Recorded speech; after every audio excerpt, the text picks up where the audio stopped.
ಧನು ರಾಶಿಯವರಿಗಿರ್ತಕ್ಕಂತಹ ಎಚ್ಚರಿಕೆಗಳ ಬಗ್ಗೆ ಮೊದಲು ನೋಡೋಣ.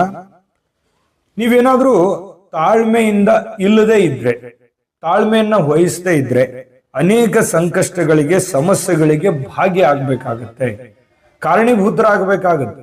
ಕಲಹಗಳು, ಯಾವುದೋ ಒಂದು ಗಲಾಟೆ, ಯಾವುದೋ ಒಂದು ದೊಂಬಿ, ಯಾವುದೋ ಒಂದು ಸಮಸ್ಯೆ, ಯಾವುದೋ ಒಂದು ಸೂಕ್ಷ್ಮವಾದ ವಿಷಯಗಳು, ಅದರಲ್ಲಿ ಮಧ್ಯಸ್ಥಿಕೆ ವಹಿಸುವಂಥದ್ದು, ಭಾಗವಹಿಸುವಂಥದ್ದು, ಸ್ವತಃ ಮಾಡಿ ಯಾರನ್ನೋ ಗದರಿಸುವಂಥದ್ದು, ಯಾರ ಜೊತೆನೆ ಜಗಳಕ್ಕೆ ಇಳಿಯುವಂಥದ್ದು, ಯಾವುದೋ ಒಂದು ರಾಜಿ ಸಂಧಾನ ಮಾಡ್ತಾ ಇದ್ರೂ ಕೂಡ ನಿಮ್ಮ ಹೆಸರು ತಳಕ್ ಹಾಕೊಳ್ಳುವಂತ ಸನ್ನಿವೇಶ ಇದೆ.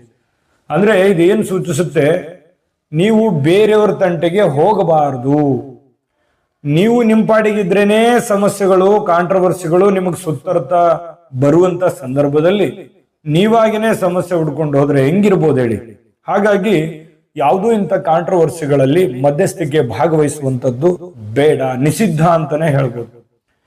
ನಿಮ್ಗೆ ಕೈಲಾಯ್ತು ಅಂತಂದ್ರೆ ನ್ಯೂಟ್ರಲ್ ಆಗಿದ್ದು ಏನ್ ಸಹಾಯ ಮಾಡಬೇಕಾಗಿದೆ ಮಾಡಿ. ಮತ್ತೆ ಖಾರವಾಗಿ ಮಾತಾಡೋದು, ಏರು ಧ್ವನಿಯಲ್ಲಿ ಮಾತಾಡೋದು, ಸಿಟ್ಟಿನಿಂದ ಮಾತಾಡೋದು, ಈ ರೀತಿಯಾದಂತ ವಿಚಾರಗಳು ಬೇಡ. ಯಾಕಂತಂದ್ರೆ ನೀವೇ ಅಗ್ರೆಸಿವ್ ಆಯ್ತು ಅಂತಂದ್ರೆ ಸಮಸ್ಯೆಗಳಿದೆ ಅನ್ನುವಂಥದ್ದು ಪ್ರಮುಖವಾದ ಎಚ್ಚರಿಕೆ ನೀವು ಗಮನದಲ್ಲಿ ಇಟ್ಕೋಬೇಕಾಗತ್ತೆ. ಇನ್ನು ಎರಡನೇ ಎಚ್ಚರಿಕೆ, ಈ ತಿಂಗಳ ಕೊನೆಯಲ್ಲಿ ಕೆಲವೊಂದು ಸಮಸ್ಯೆಗಳು ಬರ್ತವೆ. ಹಣಕಾಸಿನ ಸಮಸ್ಯೆನೋ, ಮಕ್ಕಳ ಸಮಸ್ಯೆನೋ, ಆರೋಗ್ಯ ಸಮಸ್ಯೆನೋ, ಕೆಲವು ಸಮಸ್ಯೆಗಳು ಬರ್ತವೆ. ಆದ್ರೆ ಯಾವ ಮೇಜರ್ ಆಗಿರಲ್ಲ, ನೀವು ಮೇಜರ್ ಅಂತ ತಿಳ್ಕೋಬಾರ್ದು. ಸಾಮಾನ್ಯವಾಗಿ ಬರ್ತವೆ. ಬಂದಿರುವಂತ ಸಮಸ್ಯೆಗಳು ಅಷ್ಟೇ ವೇಗವಾಗಿ ಹೋಗ್ತವೆ. ಇದನ್ನ ನಿಮ್ಗೆ ಗಮನದಲ್ಲಿ ಇಟ್ಕೋಬೇಕು.